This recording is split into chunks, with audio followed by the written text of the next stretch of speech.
গতকালকে স্বরাষ্ট্রমন্ত্রী এবং আইনমন্ত্রী বলেছেন গুম এবং মানবাধিকার কমিশনের আইনকে তারা কেন গ্রহণ করতে পারেন নাই।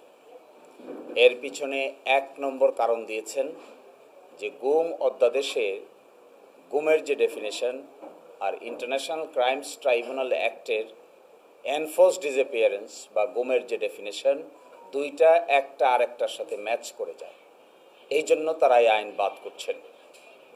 This is a false statement. এটা আইনগতভাবে কোনো সঠিক কথা নয়, কারণ ইন্টারন্যাশনাল ক্রাইমস ট্রাইব্যুনাল অ্যাক্টের গুমের সংজ্ঞা হিসেবে আছে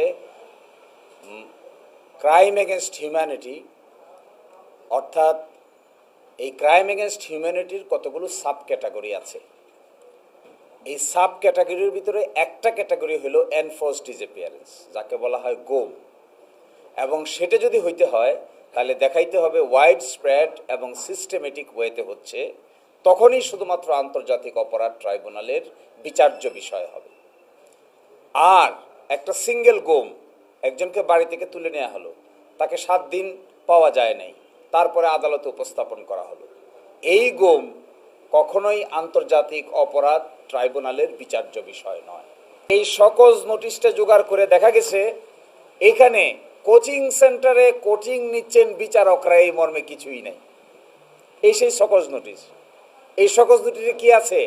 ফেসবুকে কোনো মন্তব্য করছেন, কে কি মন্তব্য করছেন, কিংবা ক্লোজ হোয়াটসঅ্যাপ গ্রুপে কে কার সাথে কি কথা বলছেন, এই জন্য তাদেরকে শৃঙ্খলাবিধি ভঙ্গ হয়েছে মর্মে নোটিশ করেছেন। অথচ যে আইনে ভঙ্গ হয়েছে বলবে নোটিশ করেছেন, এই আইন বর্তমানে নাই।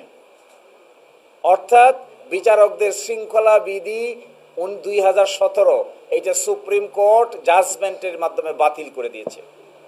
কি অবস্থা দেখেন, একটা সরকার, একটা মন্ত্রণালয় আইন যে নাই তাও জানে না, সকস করে দিছে ওই আইনের কথা বলে।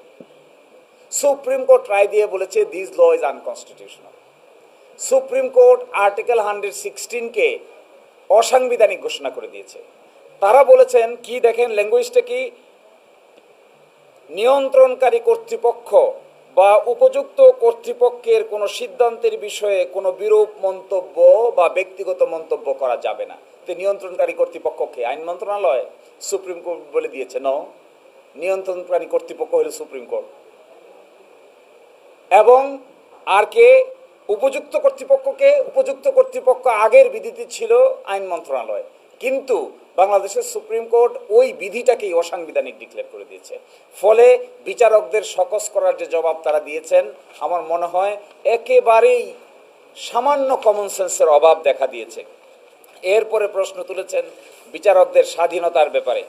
আমাদের আইনমন্ত্রী বলেছেন যে একজন সহকারী জজকেও তারা ট্রান্সফার করতে পারেন না হাইকোর্টের অনুমতি ছাড়া। আর আমাদের স্বরাষ্ট্রমন্ত্রী সাহেব বলেছেন বিচারক যাদের স্বাধীন বলছে, এটার একটু ব্যাখ্যা বলি, সংবিধানে যাইয়া দেখবেন আর কি বিচার কাজ পরিচালনায় বিচারকরা স্বাধীন? বিচার কাজ পরিচালনা করা ছাড়া আর কোনো কাজে কি স্বাধীন?